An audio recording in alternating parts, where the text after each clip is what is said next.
With determined steps, hundreds of people approach uncourt Antoine Guichard Street. Some are wearing blue-white-red scarves.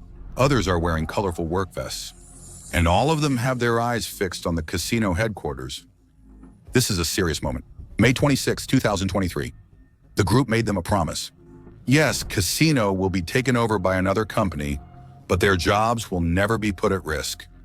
The 50,000 employees will keep their jobs and Saint Etienne will keep its legendary company. And then Casino released its figures. The reality hit the French hard. There is no way out. The company is losing 530 million euros per year. It is crushed under an enormous debt of 6 billion euros. The only way out is to sell everything. In November 2023, the chief executive officer of the company announced the liquidation of all casino supermarkets and hypermarkets. Several days later, the employees protest in front of the company's headquarters in Saint Etienne. They feel like they're going to lose their jobs. And they're right. It's huge, it's too much, it's too much. There are 50,000 casino employees in France, and now we're going to make half of them disappear. Casino used to be an empire. 220,000 employees worldwide, today 28,000. And it keeps collapsing. In just 10 years, Casino lost everything. Its place as the fourth largest French retailer, its 8,634 stores, the trust of its customers. All that without anyone really knowing why. It's a group that fell apart, the Casino group. I never understood how it could become so bad, so anti-commercial. Even today, questions remain unanswered. How could the Casino group fall so quickly and in such a short time? At what point should the shareholders have started to worry? And of course, is it still possible to save the industrialists from Saint Etienne? Hi, Team Mindset. I hope you're doing well. Today, we're going to analyze together, following the many requests from Astark to Do, one of the biggest disasters in the French industrial landscape. I read all your comments, so feel free to suggest topics that interest you. Between oversized equals, warning signs that were ignored, thirst for greatness. It's an economic drama on an extra large scale. And as usual at the end, we'll analyze together the 3 most important business lessons from this spectacular downfall.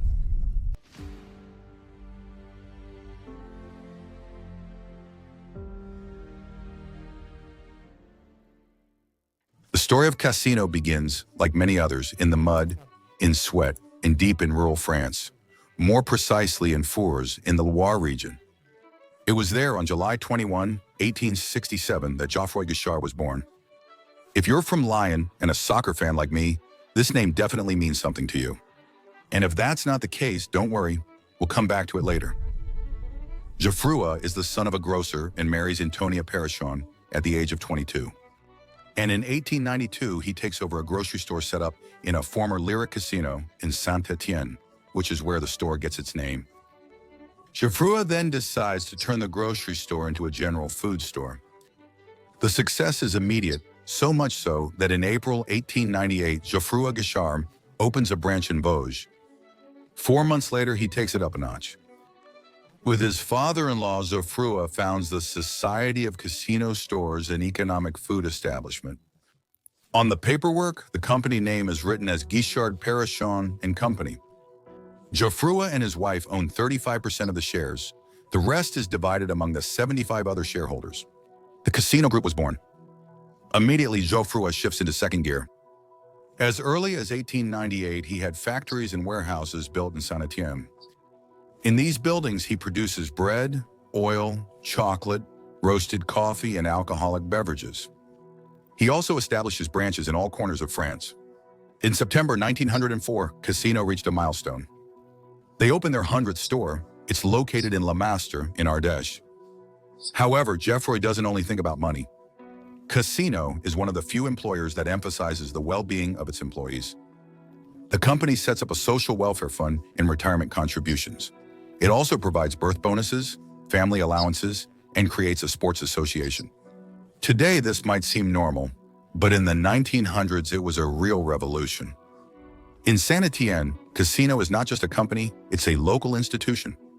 By the way, it's also in this city that a certain stadium was inaugurated in 1931 bearing his name, the Geoffroy Guichard Stadium.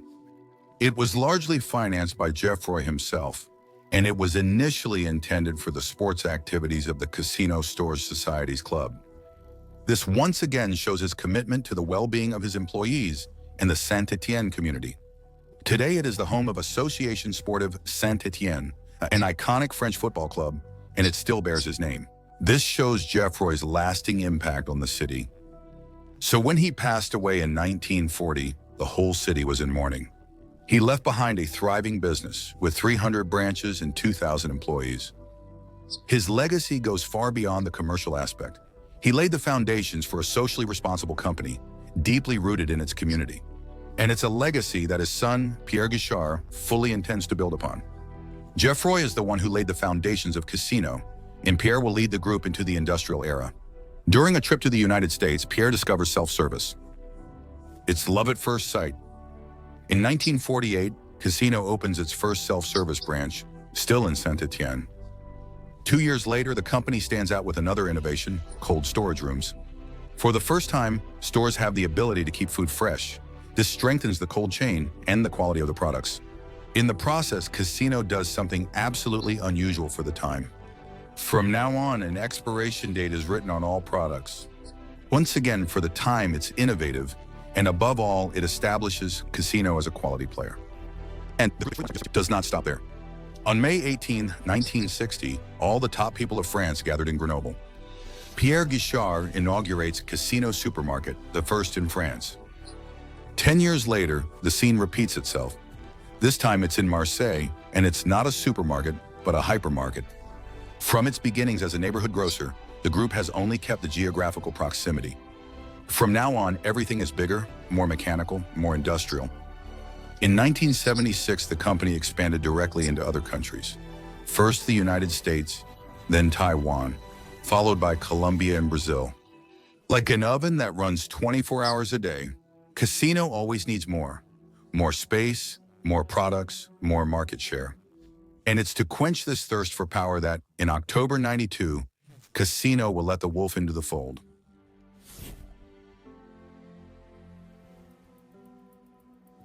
In October 92, Casino acquires Rally, a French group mainly active in large-scale retail with its own supermarkets and hypermarkets, which at the beginning of the 90s generated several billion francs in revenue and had hundreds of stores across the country. For Casino, acquiring it meant getting hold of an extensive network of stores and significantly strengthening its presence in the market.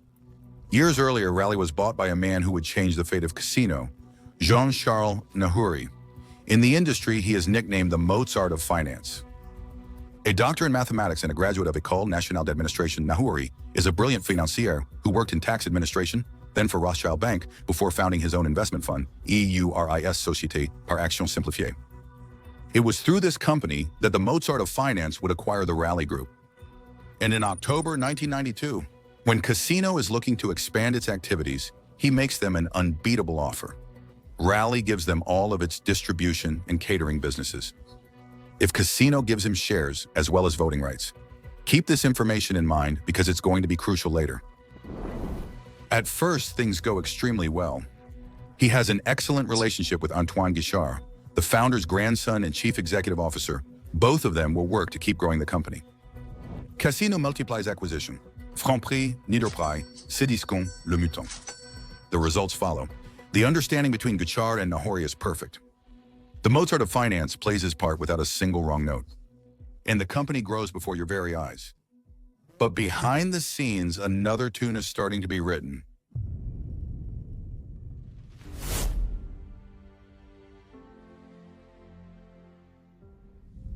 This is not a betrayal, it's a masterstroke.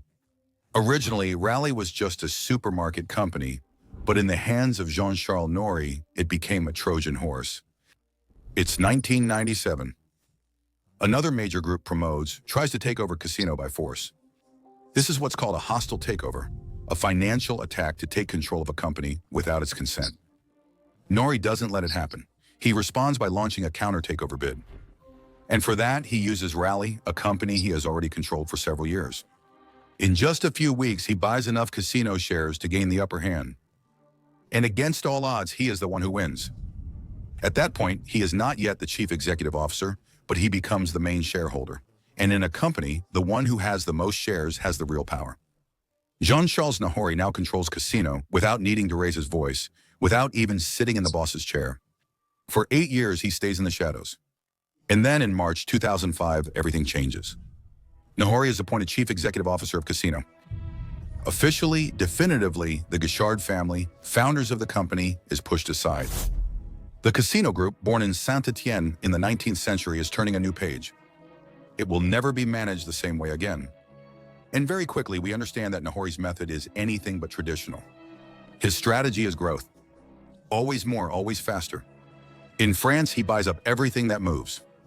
Take Prix, Leader Price, Le Mouton, Monoprix, Naturalia, C Discount. Casino becomes an octopus. Convenience store, hypermarket, e-commerce. Each tentacle occupies new ground. But Nahori doesn't just want to rule over France. He wants to build a global empire. So, he sets out to conquer emerging countries. Brazil, Colombia, Argentina, Uruguay, Vietnam, Thailand. Casino is expanding at full speed. To finance this expansion, Nahori doesn't use his own money. He borrows again and again. And he uses a very particular system.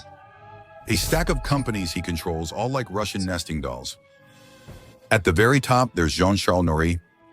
Below that, there's a company like Urus, which owns another company, Foncière Uri, which owns Rally, which owns Casino. And each level goes into debt to finance the expansion of the level below. It's an ingenious system, but also, as you can imagine, very risky. As long as business is good, everyone gets paid back. But if revenues slow down, everything can collapse like a house of cards. For a while, it works perfectly. In 2013, Casino is at its peak. The group is the 4th largest French retailer, behind Leclerc, Carrefour, and Intermarché. It is present on 3 continents, its revenue exceeds 50 billion euros, and its reputation is solid. No one questions Nahori's method, no one sees the danger. And yet, behind the scenes, the structure is already starting to shake. The group's debt exceeds 7 billion euros, margins are under pressure, competition is becoming fierce, and some analysts are starting to ask questions.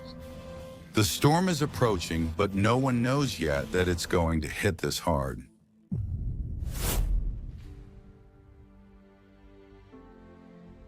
Radio-Télévision Luxembourg Morning, Yves Calvi. 7:40, the Echo segment with you, François Langlais. Good morning, everyone. The French retail group Casino is going through a rough patch. François, because it is being targeted by mysterious investors.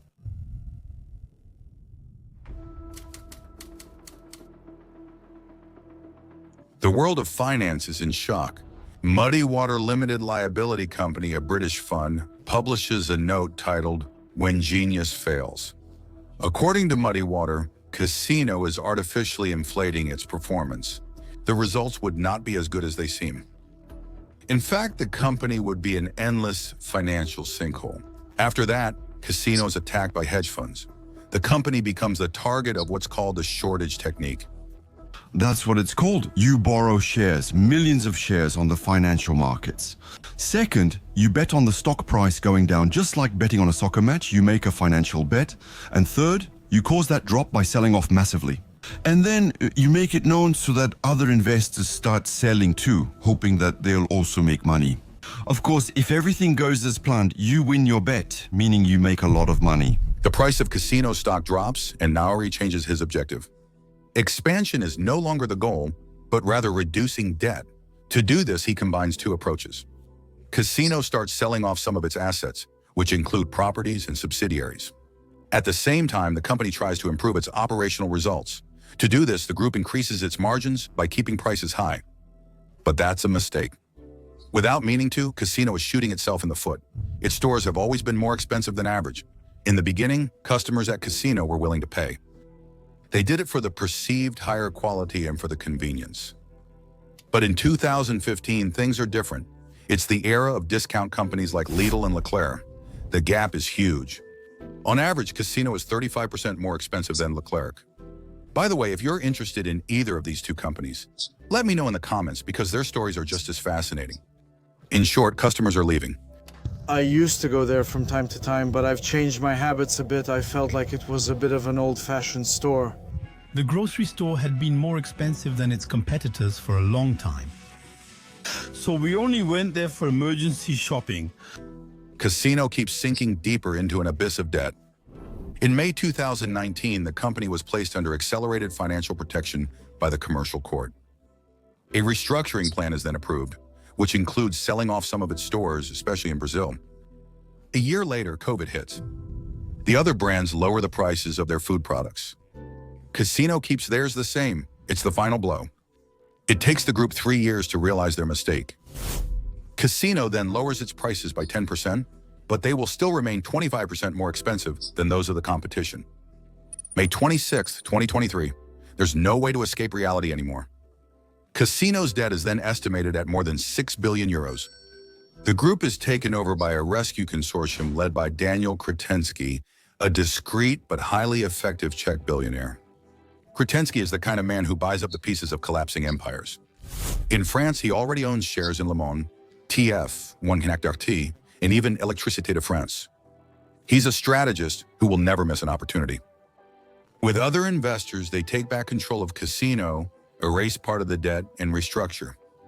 But for Nori, it's the end of his reign. Casino closes some of its stores and sells others to Auchan and Intermarché. In April 2024, the first Casino supermarket in Marseille is replaced by an Auchan. It's a powerful symbol, that of the dramatic fall of the pioneers of French retail. And as promised, here are the 3 crucial business mindset lessons we can learn from this silent descent into hell. The first lesson is that debt is like a drug. At first it feels good and then it kills. Casino went into debt to expand more and more, its operating costs became high, and its profitability dropped. Uncontrolled growth can quickly become a deadly poison. It's better to grow organically and profitably, rather than burn your wings by trying to fly too high too fast. The second lesson is that if your customers are running away from you, they're not the problem, you are. Despite clear signals, Casino kept charging prices 35% higher than the competition. It wasn't until 2023 that they reacted, but it was too late. In a competitive market, arrogance and strategic blindness are deadly. You have to constantly listen to the market, your customers, and adapt quickly to new realities. The third lesson is that a company isn't just about numbers. It's a culture, a history. Geoffroy Guichard built Casino on solid values: quality, proximity, and employee well-being. When Jean-Charles Nahori took the reins in 2005, this culture gradually eroded. The values of corporate culture are not just words on a wall. They make up the DNA of an organization. Abandoning them in favor of financial performance alone can lead to losing your soul and your customers. Casino made several fatal mistakes. A bit like Buffalo Grill, the French steak giant, killed by a scandal, as you can see in the video that's showing.